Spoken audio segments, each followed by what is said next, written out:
Listen, my children, and you shall hear of the midnight ride of Paul Revere.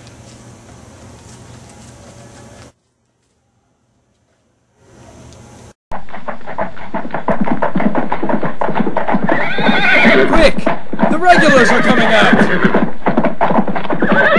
Paul Revere was a silversmith who worked in Boston. He grew up most of his life living in this house.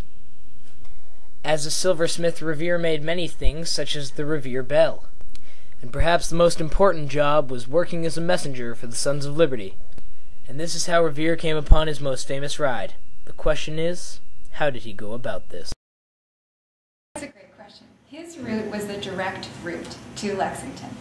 The Sons of Liberty sent 2 riders by different routes. Dawes left first. So Dawes and Revere were the 2 dispatched by Joseph Warren from Boston. In Revere's era, Boston was a very small place, almost an island. Paul Revere's house on this map was, and still is, right here.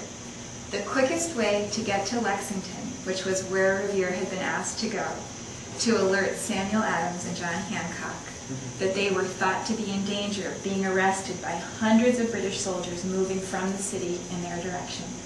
The quickest way for him to go was to go from his house here and get in a rowboat here, cross the water to Charlestown, borrow a horse there, and then set off on the 15-mile mission. So that was the direct way to go. William Dawes, who actually left first, was sent out by the land route out the Boston Neck. And I'm going to switch maps so you can see better. This one doesn't have Lexington on it either. But you can see that this was a much more roundabout way to go for Dawes and less heavily guarded. But the Sons of Liberty wanted to leave nothing to chance, so they sent 2 men by different routes, hoping at least one would complete the mission and not be arrested by British patrols. Now knowing that Revere took the direct route and was able to warn the 2 men of the upcoming British, the question is, what were some of the triumphant actions Revere took in order to make this night such a success? And one of the most clever pieces of the plans for that night was the plan for the backup signals from the Old North Church steeple. 3 days before Revere actually made the ride, the official ride, he had made the same ride to tell Adams and Hancock to be ready when the night came to flee at a moment's notice. And he had also made the arrangements for the lantern signal.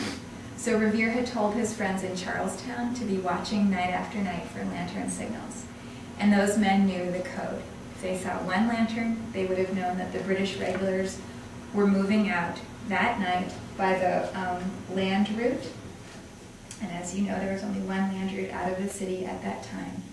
But if they saw 2 lanterns, which they did, it meant the troops were leaving from the foot of Boston Common and going across the back bay. They didn't go out to sea. That would have been the wrong direction. That would have been going back toward England.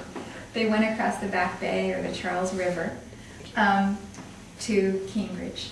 So if the Charlestown men, the backup men, saw lanterns and Revere did not arrive quickly in Charlestown, the Charlestown men would have assumed that Paul Revere had been captured and that it was up to one of them to make the ride in Paul Revere's place. And it turns out they did see the lanterns. Everything was going according to plan. They told Revere that they had seen them, but Revere did make it across. So that was one of the cleverest parts, and I'm sure was very exciting and satisfying to him to have made it past that warship without being detected. This event shows that Revere's good connections with Robert Newman, the sexton of the Old North Church, came in handy. He was able to have Newman set up 2 lanterns to indicate whether the British were marching by sea or by land to Lexington coast. This allowed the Sons of Liberty on the Charleston coast to tell when the British were beginning their march. We can see the intellectual side of Revere through this event. Unfortunately, after Revere warned Samuel Adams and John Hancock of the British troops marching their way, he, Dawes, and Prescott were all captured by British troops. Dawes and Prescott were able to escape, but Revere was kept in captivity for quite some time. Eventually he was released, but his horse was confiscated. He had to walk to Lexington, where he heard the first shots of the battle that day. Because of Revere's brave warning, the militia was able to repel the British troops, who were coming in with guerrilla fire along the road back to Boston. At the time of the ride, Revere was not well known for it, but later on a man named Henry Wadsworth Longfellow wrote a poem that illustrated the triumphant actions Revere took on his ride.